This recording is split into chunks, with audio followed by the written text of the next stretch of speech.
Hello, everybody, and welcome back to the Space Jams podcast. I'm your host, of course, Jim Murphy, and today we've got a very special guest, Brad Wasser from the Space Science and Rocketry Instagram. You can find him on Instagram at, I believe it's at space underscore science underscore rocketry. Yeah, it's Yes. awesome to be here. Yeah, Brad, we're happy to have you. You're a knowledgeable man when it comes to the space, and we're looking for people just to shoot the garbage with when we're talking about our news that's upcoming in the space world. Yeah, We've for uh, sure. we've had some new developments. There's always new developments, but why don't before we get into all that, why don't you tell us a little bit about yourself? What got you into space? How'd you acquire 50,000 followers when you were telling everybody about space? Well, the 50,000 followers part, I think I just got lucky. I mean, I think I got into it at a good time. I've always sort of liked space. I remember when I was young, my great grandpa would call my mom and tell her when space shuttle flights are about to happen, and she'd turn them on the TV. But I had a teacher, well, he was a substitute teacher, but he came in quite a bit, and he worked in mission control at NASA during the Apollo program. And he always talked about that. I always found it really interesting. But then when SpaceX started to get big, and whenever they had that first Falcon Heavy launch, I'd say that's what really got me into it. I think I started my Instagram a couple months after that first Falcon Heavy launch. Wow, that's cool. Yeah, yeah, Yeah, that's awesome. So yeah. But how old were you when you started it?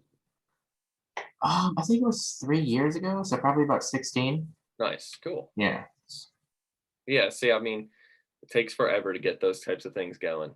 Like yeah. everything. I've Mhm. obviously, I'm still struggling with it myself, but it's good to have all these people out here and giving I mean, out it's information. it's only growing in popularity with commercial space flight getting bigger and bigger. America and China going back to the moon with people. It'll definitely get a lot more popular. Oh yeah, no, I'm Yeah. 100% on board with commercial space. Every time we bring on like somebody from the field of space, I always ask them how they feel about commercial space because some Yeah. people have come out like pretty sure I'm pretty certain that like Buzz Aldrin came out and he was like he didn't like commercial space or something because I remember Hmm. Elon Musk was talking about it in his He document. cried about it. Yeah, Yeah. he was pretty upset. And I'm like, Uh, I kind of get where they're coming from somewhat. You want space. We kind of love to idealize space as like this beautiful place for exploration, but it's got so much potential with commercial space that so much. yeah, it was You always can only so much could happen with. I mean, I think NASA's budget right now is like $22.5 billion. You can only do so much with that. You know what I mean? You have to have some commercial aspect of it to yeah, help. Yeah. it's fallen ever since, the last Yeah. moon mission, Apollo, Apollo 17. yeah, 17. So I mean, Yeah. it's gone down and it seems like it's got stayed the same because of like inflation and stuff, but really it's been going down Right. and they've been Yeah. sending out for private space ever since like at the late 80s they've been kind of taking people up on, Yeah. private Right now, space. right now we're at the highest budget NASA's had since the Apollo program. Yeah, I think that's interesting and I think a lot of NASA kind of woven into defense budgets a little Yeah. bit. And Hmm. so the defense budgets were pretty high under Trump. And now I think Yeah. that there's a lot of Democrats right now that are urging Biden to rein it back, We'll which I see. see where Yeah. they're coming from. 'Cause Hmm. I don't think they're necessarily thinking about space. Like they're not No, thinking about it the way we are, but I agree with you though. I do think that but companies like Boeing and Lockheed Martin and Northrop Grumman, they obviously have so much money and so much power that I think they've really helped keep NASA's budget fairly high over the years. But yeah. and now that SpaceX and Blue Origin and other companies are coming in, though, there's a lot more competition for them. Yeah. It's Yeah. interesting that, these companies, it seems like it doesn't make sense, but it does, where NASA has a bunch of money or they have some money Hmm. and SpaceX learned how to do it for cheaper. And so they just give their money to SpaceX and they do it. Yeah. And it makes total sense. It's a service and everything. Hmm.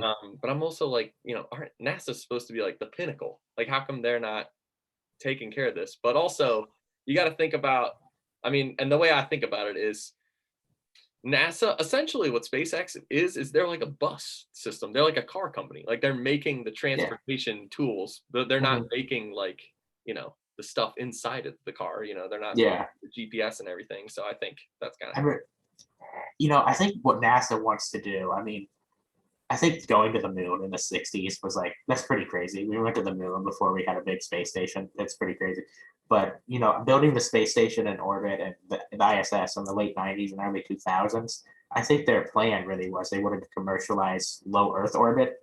And that's starting to happen now.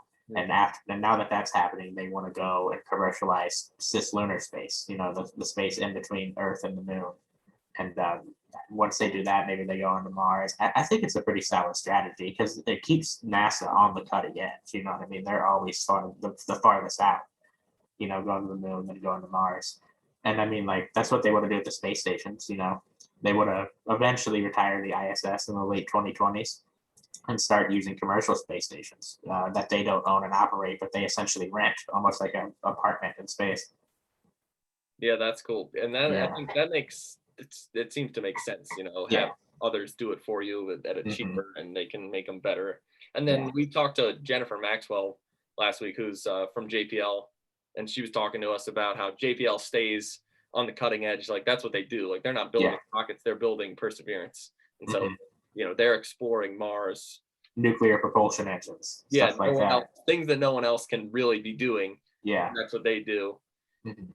So you need the spectrum. I think you need people making the rocket. You need people making I Perseverance. I think you need the private sector to do what's already been done to continue doing that. You need the public sector to continue advancing to get farther and farther out. All that. Yeah. See, that's a good point. And I think Yeah.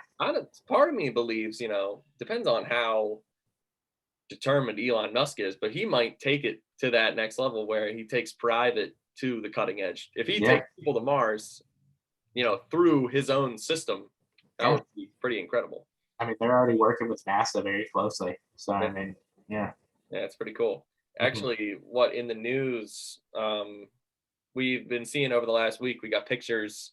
I think you had them up too, but there was the SpaceX Super Heavy. They're throwing that together inside of Yeah. the hangar, which, Yeah. They're stacking it. Yeah. gosh, it looks so cool. I It mean, looks so cool. it looks ridiculous. It looks so 1950s science fiction. It's just chrome. It's massive. It's awesome. It's gonna be crazy one of those flies. I believe they're gonna have 28 Raptor engines on there, Yeah, which at liftoff is gonna produce 17 million pounds of thrust. That's crazy. That's more than double the Saturn V. that is more than double. Is that really the number? That's what I read on Wikipedia. Yeah, 17 million pounds of force. Oh my god. Yeah, Well, it's insane. what I'm doing a project right now for the Air and Space Museum, and I'm talking about superlatives. And Hmm. one of my superlatives is the Saturn V. It's the most powerful rocket that's ever flown. I believe Yeah, the Soviet Union created a rocket. I forget what it's called, but it was the more N1. powerful. But they never flew it, so Hmm. it doesn't count. Never worked. Never worked. And then, Artemis will be the Artemis 1. All of them will be more powerful than Saturn V. But Yeah. that's not even close. 17 million. No, I forget what SLS is at liftoff, but Yeah, it's so something do like I, 9 million or so. which is still Yeah, crazy. crazy. Yeah, And also, those. I love it. Bringing us back. The shuttle was great, and I've had an episode about the shuttle, which some people listen to, but the shuttle had its issues. But I think the shuttle gets some unnecessary hate nowadays. I kind of agree with you, except I talked with a couple of people about the Hmm. shuttle. I talked with we had John Logston on here, and he has his own thoughts about the shuttle, but all of them seem to be, he's just laying down the facts. But what it Yeah. seems to me is it failed to reach its expectations. Well, NASA was never able to have full control over it. Originally, it was just supposed to be NASA's launch vehicle, but Uh, then the Department of Defense decided, well, we would also like to be a part of it, and that's where it got bigger, it got less cost efficient. The Department of Defense coming in really, I wouldn't say ruined it, but they made it much more expensive.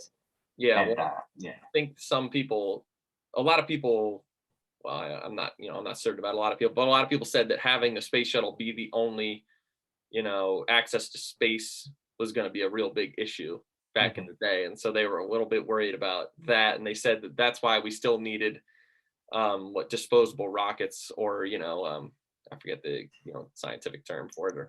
And the space shuttle was honestly mostly disposable. I mean, the orbiter part was reusable, but even still, a lot of refurbishment had to be done Yeah, good between every flight. good Yeah, point.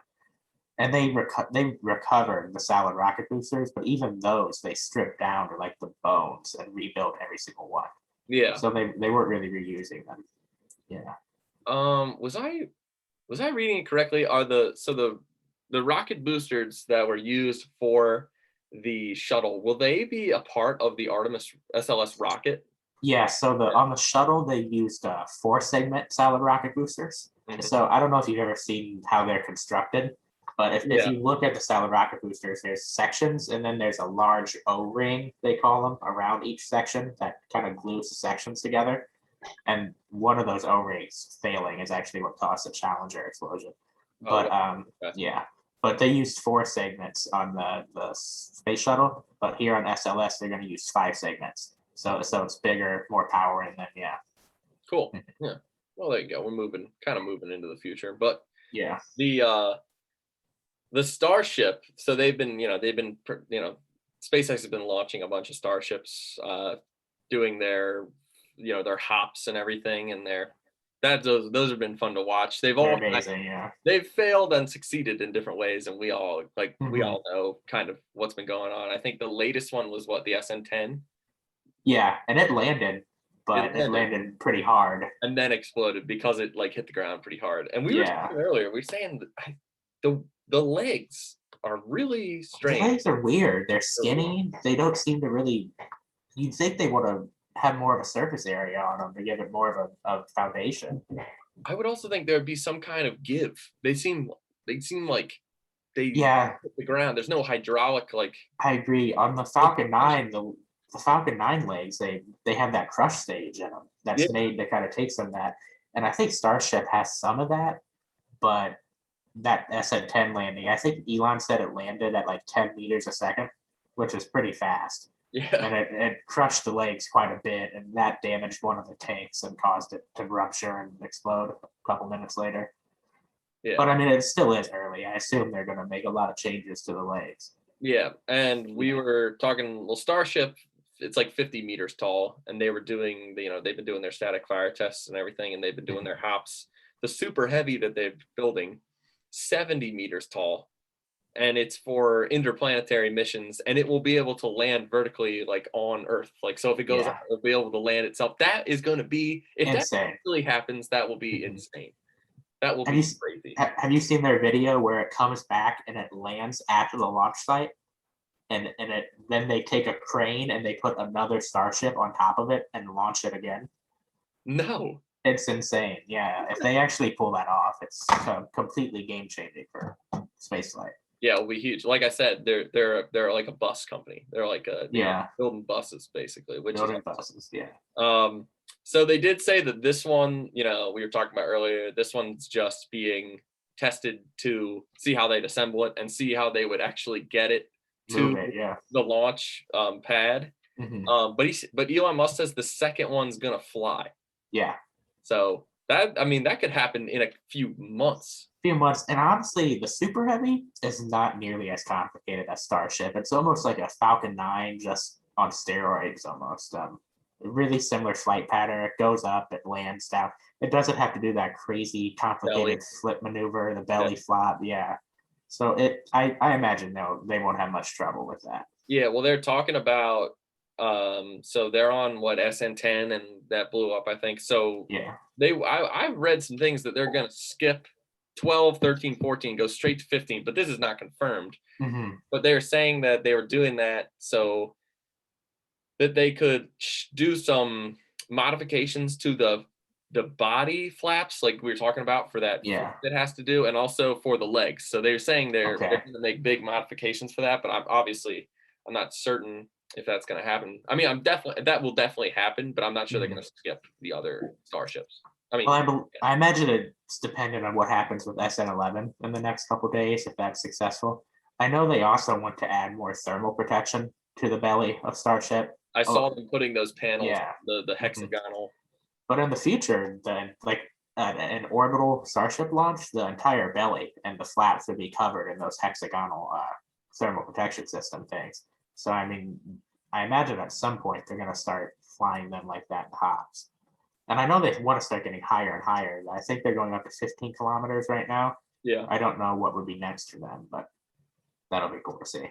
Yeah, I mean, as always, there's the guy online. He does all the astronomy. I forget his name, but he's like at all the launches and Everyday astronaut. everyday astronaut. Yeah, so Yeah. that's what I usually watch when I'm. He's good. Yeah, He's good. He's very enthusiastic. He's fun. he really is. Yeah. Well, we'll look out for the second one to fly. The other big thing that we've got going on is that Bill Nelson has been nominated, and I'm pretty sure it's going to go through as the next NASA administrator. So he's Biden's administrator. Yeah. Kind of an interesting guy. I've been reading up on him. He was a former Florida senator, and he's also a former astronaut, a flown astronaut. Yeah. Pretty cool.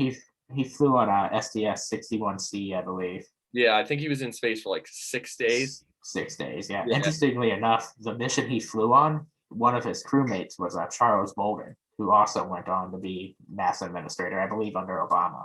Oh, nice. Okay. Which is pretty cool, yeah. Yeah. So I think he was the payload specialist for that mission, and he was like, it was Shuttle Columbia. He was a sitting congressman when he did that. Do you know that? Yeah, that's pretty. He's the second guy to do that. Yeah, I believe John Glenn did it. John Glenn did it later. Yeah, he flew on the shuttle as a senator. I want to say his name is Jack Garn was the first guy to do it. That could be the last name is right. The first name could be wrong there. But anyway, other than that, I don't know a lot about Bill Nelson. But not really. I think probably going to focus more on Earth-centric space, so probably low Earth orbit. I know that Biden wants to focus on climate change, so I don't imagine the Artemis program. I've stated before I'm worried about the Artemis program when we talk about that, but I think both are important. Biden said the administration said that they intend to keep Artemis going, but they're not going to pursue that 2024 landing date. I think they want to go more 2028. I believe when Obama left office, they were aiming for a 2028 landing.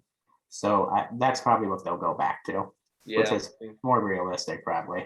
That's okay. I mean, the one thing when NASA puts unless it's, JFK, when NASA puts a year down to when they're going to do something, I kind of don't believe it. But when Elon does, I believe it, Is he going to get it done? So that's what worries me about pushing it back 4 years. Well, that's the thing about JFK. They also were competing with the Soviet Union. So, I mean, if China ends up, say China decides to go to the moon by 2028, then it turns into a race and maybe we end up going sooner. Yeah, well, I think the next race, China and Russia both just agreed to set up they want to set up a base station in orbit and later a base on the moon, which is interesting. I hope the U.S. I hate not working with them. You know what I mean? Like, I wish that we would try to get in on that with them or something. I don't know. China's interesting situation they got over there, but it's it'll be something. I think it'll be cool to have another space station in orbit. Definitely with the ISS, because I think China is sending up they're doing it this year, and maybe next year they're sending up their new space station, so that should be really cool. That'll be really cool. We'll see. I mean, and we've had a long-standing kind of partnership with Russia. One of our astronauts is going up there, is going on the Soyuz for a elongated stay on the ISS. He's going to be there for like a year. That's crazy. I think he might be the last American that'll fly on Soyuz, actually, now that we have commercial crew up. Yeah, that's true. And isn't Demo 2, I don't know. Crew 2. Crew 2 is going up in April? That's what it's planned for. Yeah, nice. It could get pushed back a little. Is that called Demo? Is it called anything? No, they're calling it Crew 2. Nice, Crew 2. Yeah. I like it. Yeah, so that'll be interesting. Very interesting. Starliner. Boeing was going to launch Starliner, but they have I believe Boeing and Starliner and Dragon use the same docking port on the stations, and there's only 2 of them. And right now there's 2 Dragons on station. So Boeing had a really short window that they could launch in between when one Dragon's going to leave the station and then before the next one launches. And it doesn't look like they're going to meet that date. So it's getting pushed back even later into 2021. Damn. See, I like Starliner. I like the diversity of, what we're sending up there. I think that's cool. Like, if everything was Mhm. SpaceX, that would be fine. But I think it's cool that SpaceX has competitors to keep them I on it. agree with you. I don't care much for Boeing's aerospace anymore. They don't seem to really. I mean, look at SLS. They've pushed SLS back so long, and for what? I mean, it's probably just because they want to make more money off it. You know what I mean? Yeah. SLS does it. I think 90% of SLS's parts are space shuttle era parts. You know what I mean? So why has it taken 15 years or so to build? Yeah, Yeah, that's true. I think yeah, what Boeing has been facing some issues with their airline because yeah. South Korea, I believe, there's a company in South Korea that's making planes Hmm. and it's competing with Boeing because Boeing has usually just been the Hmm. airplane provider of like the world, and so now they're kind of fighting with a Yeah. competitor. So I guess it's about time someone challenged them. Yeah, I think Boeing overall as a company is kind of facing some problems, just in the way they run things. Yeah. Yeah, well, we'll see. Hmm. Competition either takes you out or strengthens you. So we'll see what happens. But Yeah. the good news about the SLS is that it had after what was it like a month and a half ago? It had its green run test that was cut short after like a minute 30 seconds because of Yeah. something One with of the engines had an issue. Yeah. yeah, there was like a maximum limit or something they Hmm. put on it. And now we had a green run test last week, I want to say, beginning of last week. Yeah. Something like that. 8.5 minutes, 9 minutes, a successful complete run. That beautiful plume of exhaust coming out. That's awesome. Love to see it. Yeah. Um, so that It's was also seen 4 RS-25s fire at one time. We've never seen that before. yeah, that's pretty cool. So we've had that. I'm just glad to see that it's moving forward. Sometimes I worry that like Artemis Me will too. yeah, like it will fail or something, and that's kind of not a fun thing to think about.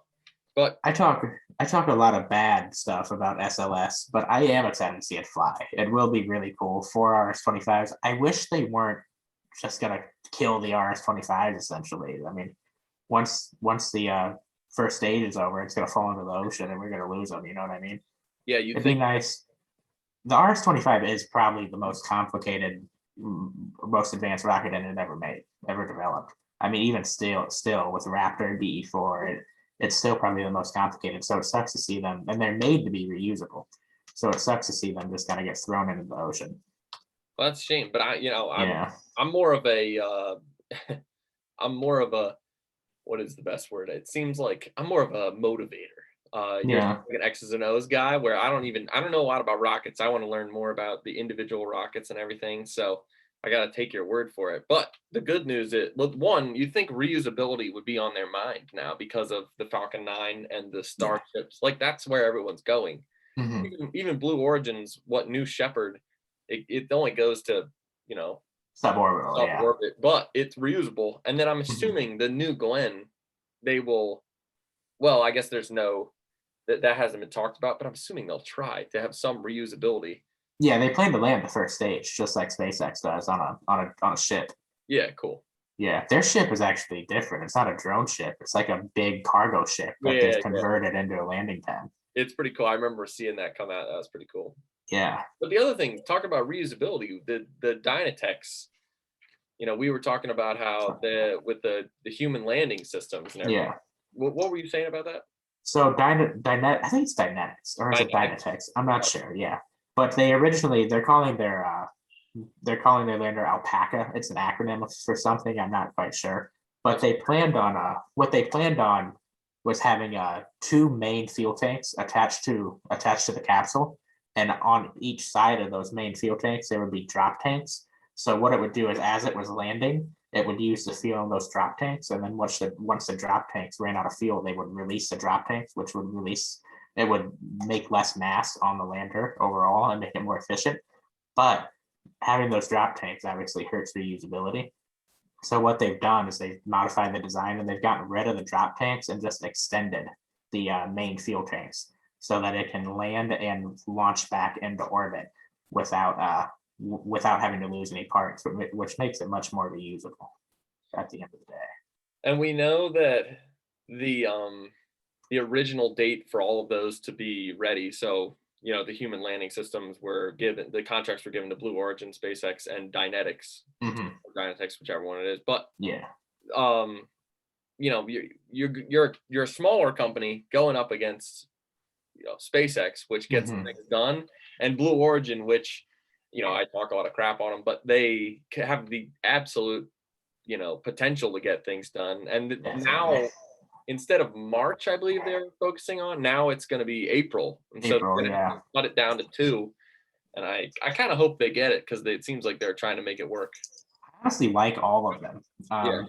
I assume what NASA's going to do is they're going to pick Blue Origins and the Blue Origin national team one and the Dynetics one, just because Starship is sort of, I don't know. I think they're sort of skeptical of Starship because, obviously it's, on the moon, it lands completely differently. The lunar Starship's much different than the Earth Starship, but still those engines, the Raptors, are so powerful that I know they were worried about, as they're landing, throwing rocks on the surface that could end the orbit around the moon and creating debris. So they'd have to build some type of a landing pad before Starship could land.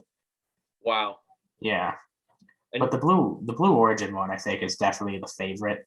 I think that would definitely get picked, just because it's not just Blue Origin. Like I was saying, I believe Northrop Grumman and Boeing are also working on that one, and maybe even Lockheed Martin, which I think that one would definitely get picked, just because of how many companies are working on it. Yeah, it makes sense. And I think I didn't hear the thing about the powerful, Starship sending debris into orbit. That's kind of cool. But you know what? I honestly don't even think Elon Musk will care, because his mission is not the moon. His mission is Mars. Yeah, I think we should probably go to the moon first, though. I think we have to go to the moon first. Yeah. But Elon Musk, if he doesn't get this, he's not going to be worried about it, I don't think. I agree. It'd be nice to have that funding, though. True. Yeah, that's what I was going to say. He might want the money, but, But at the end of the day, Elon Musk and Jeff Bezos can fund a lot of their own projects. Yeah. Especially Bezos. I heard a few months ago that up until a few months ago, Blue Origin had never taken money. They never taken money from any other person. Like, anytime Blue Origin needed money, Jeff Bezos wrote a check. Yeah, which is pretty crazy to think about. That's pretty cool. Yeah. And but the other thing is too, Blue Origin, the name itself, focusing on the Earth, he's very Earth centric, where Elon is very Mars. He's focused on Mars. So, and I like those. I like both those visions, but I do think that Bezos's vision might be better long term with building the large. Have you seen what he talks about with building large space stations around Earth, like out of asteroids, like colonies, not just stations? Yeah, I think that's a more realistic long term vision for humanity. Because the moon and Mars roughly doubles the amount of land that we have here on Earth. So, it really wouldn't be enough to support humanity for thousands of years. We'd have to build some sort of, orbiting stations or orbiting colonies, really. Yeah. See, I like the idea of, we were talking about, I like the idea of different solutions too. So, like, going to Mars, bases on the moon, and then, we were talking about asteroid retrieval. They've been talking about sending, using nets and things to grab asteroids and bring them into orbit. That's awesome. Yeah, that sounds cool. Back in the early 2000s, NASA was talking about, for their Constellation program, which ended up getting canceled, they wanted to do a crewed mission out to an asteroid, where they would do something like that, put a net around it, and then they would take that asteroid and put it into orbit around the moon, and they would build a space station on that asteroid and do research on it. I honestly think asteroids are something people should talk about more for so many reasons. Being able to mine asteroids would fundamentally change humanity forever. It would make us no longer reliant on the resources we have here on Earth. It would make resources essentially unlimited. There's so many resources in asteroids that you never have to fight a war, over a metal again or anything. And also, I mean, eventually a big asteroid is going to come near the Earth and maybe hit us one day, so it would be nice to be able to stop that from happening. Yeah, well, the Planetary Society, that's like one of their main missions is to, And I think it's really important. I wish people like Elon Musk and Jeff Bezos would talk about that more. That's an interesting concept. Yeah. I think that asteroid mining super cool. I think we're working towards that. We've had the recent, I believe it was called the Hayabusa mission, or that was the The Japanese one. Japanese one, and then we Yeah. also had the Osiris Rex. So we're starting to get into asteroids more, which I think is cool. And we also, Jennifer Maxwell, she was the Deputy Systems Program. Forgetting the rest of her name, the rest of her title right now, but she was something for Psyche mission. So they're going to Psyche. I love Psyche. I'm really looking forward to that. Yeah. Yeah, people love Psyche. I like Psyche because I like the idea of landing on the first ever like metallic surface, because we've only landed on solid rock. Or they think that Psyche may actually be the core of an ancient planet. Yeah, they just came out with that, didn't they? Yeah, that's pretty cool. Very cool. Yeah. Yeah. So lots of like different kinds of metals will be in there. Yeah. And they talked about different ways of using that stuff with robots that 3D print themselves and mine, and they 3D print. That stuff's awesome. So I'm totally in for asteroids all the way, and we'll see. Maybe it'll be Blue Origin and Jeff Bezos will take advantage of asteroids. I think eventually Elon Musk also wants to use the resources of outer space for those. Now that's something that China is that's why China is investing so much in space right now. They want to build you know what fusion power is? Fusion, yeah, and yes. It's kind of like what the sun does, essentially. Yeah. But you need something called helium-3 for fusion power. And there's not a lot of helium-3 here on the Earth due to our magnetic field in the atmosphere, but the moon doesn't have any of that. So there's a lot of helium-3 on the surface of the moon. And China really wants to build a base on the moon to mine that helium-3 and send it back to Earth and fuel fusion reactors, which would be obviously huge for humanity because it essentially gives us unlimited power. Yeah, that'd be crazy. Very crazy. They've actually fired a fusion reactor and got it to like 5 million degrees, and they sustained that for a few minutes, which is a huge deal. Wow. We didn't hear about it a lot here in the US because China did it. The US also has a couple universities that are working on it, but they're not quite to where the Chinese are on it. Yeah, that's interesting. And yeah, I know, more on the rocketry side that China is setting up. Well, they just, they had their Long March 7A mission that carried some experimental payload into geosynchronous orbit or something, but the first one didn't succeed. But this one did. And we were talking about how that rocket is comparable to power to the Falcon 9. Yeah. Yeah. And a couple other of the, like the Vulcan or I think it's a Delta 4, actually. Yeah. Vulcan will be interesting. Yeah. For sure. Yeah. I like their reusability of the engines. Obviously, it's not the whole stage, but it's 90% of the cost of the first stage is in the engines. So, I mean, that's a pretty big deal. Yeah, that's cool. I think reusability, obviously, is like the future, Yeah, that's I agree 100%. Necessary to make this happen. Yeah, Elon Musk says that all the time. And that's why Starship's so interesting, is it's completely reusable. Yeah, it's awesome. Yeah. I think what else China was also creating they're creating the spaceport for commercial use. And we were talking about how their economy is set up differently and so centralized, and that they want to go to space to get these resources and things. So that's kind of what's happening. Still very cool. Very cool. I know that China's private aerospace sector has had some trouble in the last few years. I don't know if they've had a successful launch yet. I know they had 5 fail last year, which sucks, but they're definitely making progress there. I think last year there was that one, I don't know if it was private or public, but there was like a rocket like landed in China, and it was like next to a village. That was one of their public ones. That happens a lot. Yeah, really? Yeah. It's not, I don't know why they do that, but it's not good. Yeah. To say the least. Not great. The But fields they use too, it's not like they're using hydrogen and oxygen. They're using some pretty corrosive, toxic stuff. interesting. Yeah. Yeah. Yeah, nothing. There's goods and not so goods about every space situation. Every country, yeah. Yeah, but yeah, Mhm. they really dance on the line. The oh man, what was that? Yeah, froze up there for a second. No, it's all good. Alright. Uh, other news as well. This was like 2 weeks ago or about a week ago, but Hubble had a bit of a glitch, and I believe it was a software issue, and they were Yeah. able to repair it and everything a couple days ago, and so it's all good. But it reminded me of the aging of our, the International Space Station, but also Hubble. They've been working hard for a couple of decades, and they're starting to get a little bit old.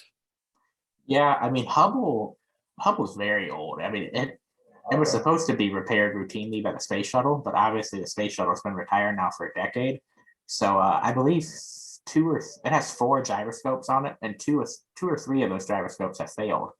And once that final one fails, it will no longer be operational. I know a few years ago the Trump administration was talking about doing a robotic repair mission to Mm, Hubble with the Dream Chaser from Sierra Nevada. I don't think that'll happen though. I don't think that really caught any steam. I imagine Hubble will probably leave us in the next couple years. yeah, I think so too.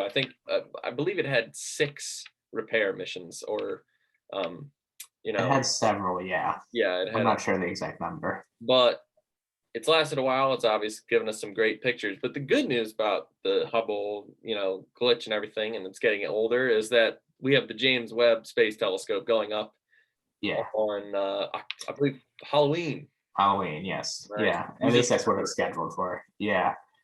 Um, that'll be amazing. It's gonna, Hubble's in low Earth orbit, which has some drawbacks.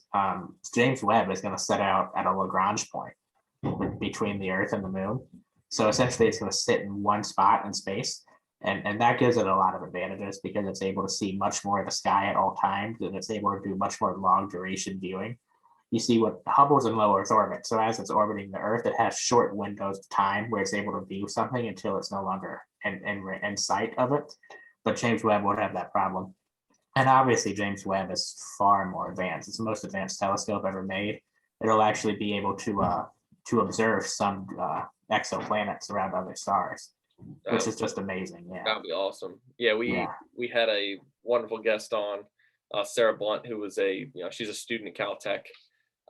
She focuses on exoplanets. We like it. We know nothing about exoplanets, and that's like no, the so coolest little. thing. Yeah, Yeah. So I think there's like over 4,000 we know of right now, just a little bit over. yeah.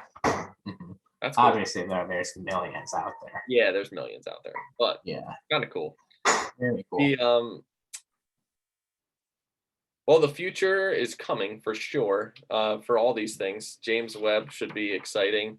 It's a different type of telescope, is it not? Where Hubble had the mirrors and everything in the and like reflection and all those Yeah, things. from what I understand, James Webb is an infrared telescope, Okay, yeah. but I believe it also has some visible light, like the light that we see with our eyes. Uh-huh. But that won't be very effective with exoplanets. Obviously, that will be effective though. I believe the first mission that James Webb has when it's gonna get into space is it's gonna observe Europa and some of Jupiter's moons. I love Europa. Yeah, so I think we'll get some really cool pictures and some awesome data about Europa from that. It's Cool. a really good test too. It's crazy to think that Europa is close for James Webb. Like Yeah, that's crazy to think about. yeah, that's cool. Yeah. Yeah, we love. Well, we, as in, I'm the only one that works here. We love Europa. We love Titan. We're big Oh, fans. Titan, We're big fans. Enceladus. Yeah, Yeah. Yeah. I'm honestly really interested about what they'll figure out about Jupiter's core, Jupiter and Saturn's core from interesting. James Webb. Yeah. We don't really know a lot about it. They think it might be metallic hydrogen, which is essentially hydrogen in a gas form.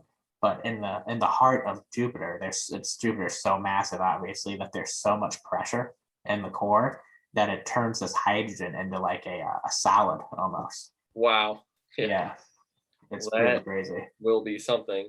Yeah, Yeah, the universe is a crazy place. definitely. But yeah, well, we were talking about um a little bit ingenuity, but one of the things that they got going, I think it's in 2024, they're planning on sending Dragonfly, which is it's like a helicopter like Ingenuity, Yeah, to Titan, which I think would be really cool. I believe they've actually pushed that to like 2030 or so. Dang it. Yeah, it's far away, but it'll still be amazing. I'm really excited about that. Yeah. To be able to fly around Titan, that's pretty crazy. They Yeah. think that Titan is what Earth looked like 3 billion years ago. Yeah, that's cool. With the Yeah, dense like methane and methane everything. atmosphere, Yeah, oceans of methane. It's very interesting. very interesting. But I think, Sounds like it could be a big gas station in the yeah, future. yeah, really, really. Yeah, The I guess we should probably try to fly around on Mars first, though, which is definitely. obviously planned. I think last week they dropped the shield under Perseverance where Ingenuity is being stored, and Yeah, found the location. And so, whether they're shooting for when to fly they're it, shooting to fly for the first time in early April. that is sweet. I mean, that's Yeah, great.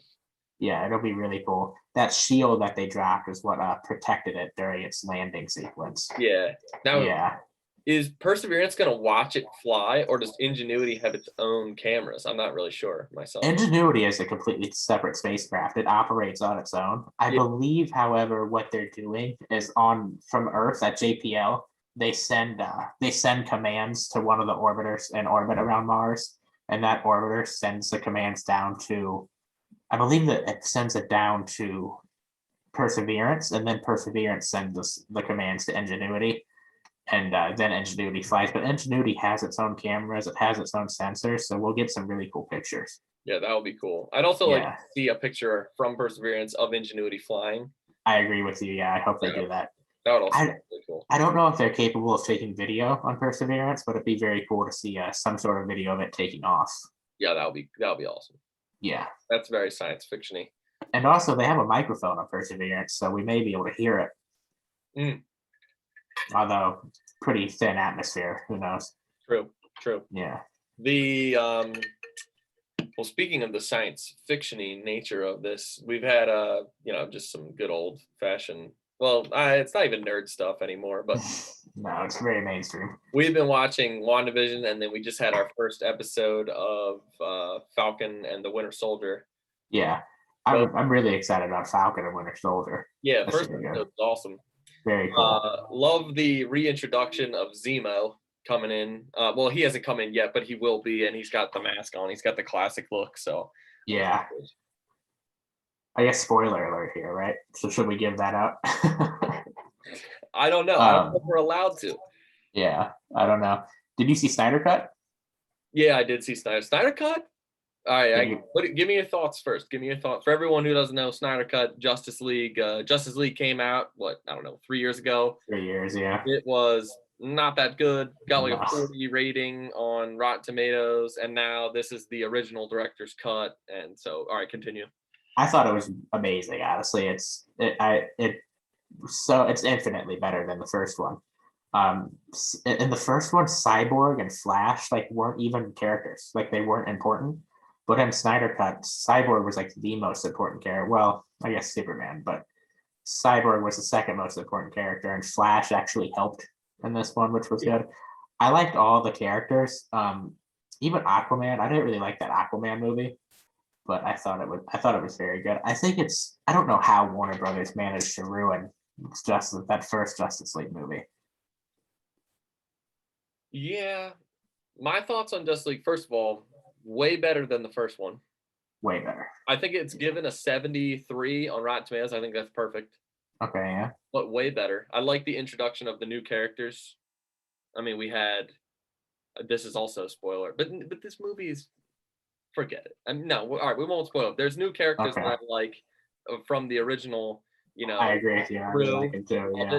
Still waiting for a new GL to come in. I'm a big fan of the Green Lanterns. Me too. I love Green Lantern. My biggest problem with the movie is that it was way too long. Really? I think it was just it was good, but it was really long. Like I wanted Endgame to be that long, not the Yeah. Justice League. And you know the other thing that's killing me is that now it's good, and now there's not going to be a second one. They've left Yeah. so much cliffhanging going on, and I'm like so upset because there's not going to be a second. There might be. Everyone I've talked to feels the same way we do. And Zack Snyder did an interview actually, and they asked him if he'd be willing to come back and do more, and he said he would be, but he doesn't know if Warner Brothers will. But he said he never thought that Warner Brothers would let him release his Justice League, so who knows? So I mean, maybe we will get more. I know that he had at least like 5 more movies planned. Yeah. Well, I'll be honest. Zack Snyder didn't like him as the director for this movie. Didn't like him as the director for Superman. Didn't like Really? him as the director for Dawn of Justice. Terrible. I thought they were terrible. Superman wasn't Hey, bad. you Superman. didn't like Man of Steel? I know.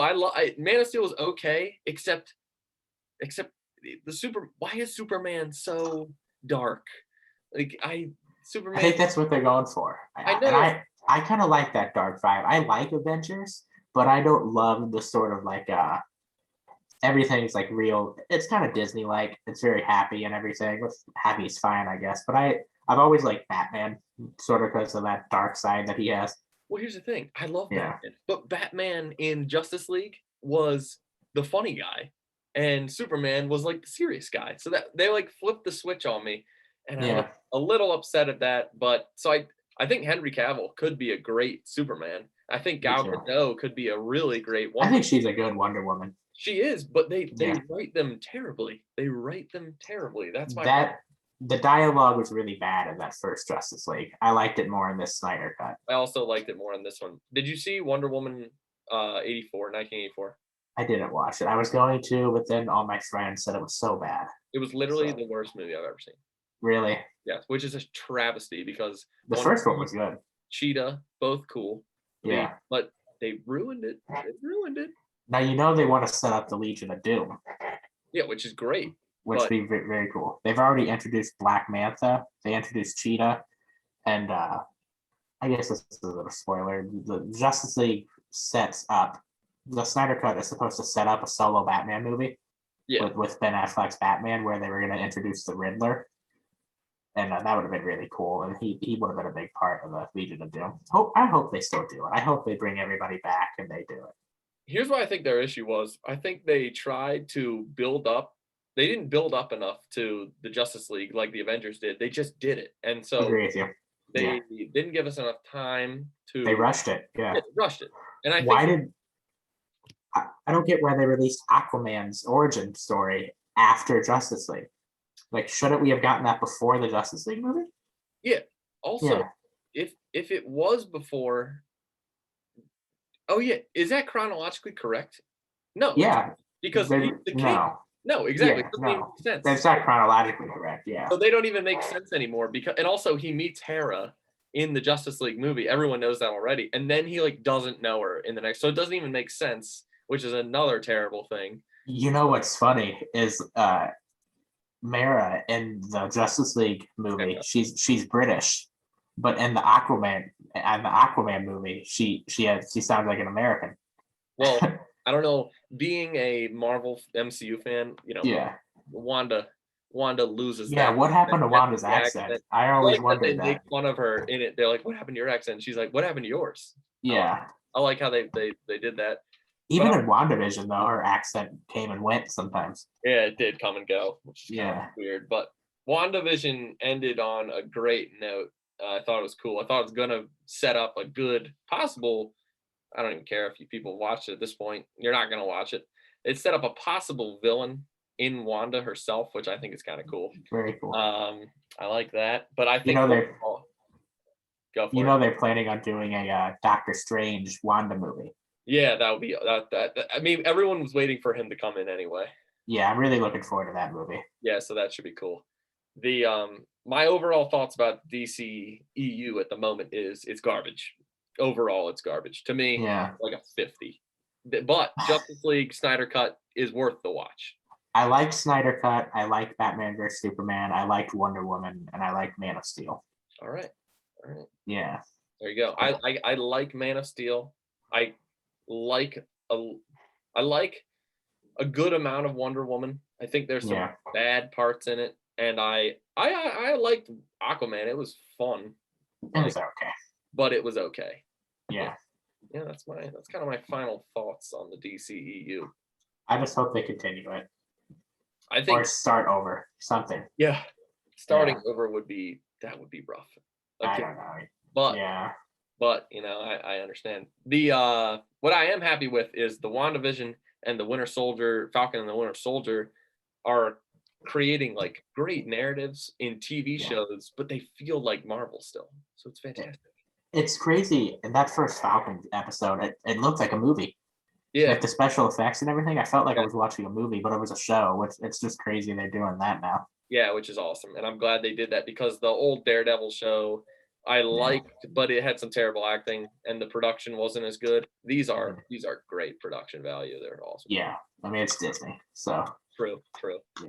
Disney can screw up Star Wars, but can't screw up Marvel. I just hope I'm hoping with these Star Wars shows, I hope those are good. And I honestly hope that in the future they go back in time. Like go thousands of years before Skywalker Give us and the start Old over. Republic. Old Republic, yeah. True. Yeah. Well, Brad, I gotta be honest. I think we're just about out of time, but this was fantastic. We got to, give away some of the Snyder Cut, which was you're welcome for I that. lost some sleep over last night. Yeah. But overall it was great. Thanks for coming, man. Thanks for having me. Really enjoyed it. Once again, everybody, you can follow Brad Wasser's Instagram at space_science_rocketry. It's fantastic. He's got some great content, news, awesome pictures. A lot of news on my story, A lot of news on the story. Lots of fun kind of scenarios, honestly, like talking about different things based upon pictures, which I like. Yeah. It's good stuff. Keeps you up to date. You can follow us at Space Champs on Instagram.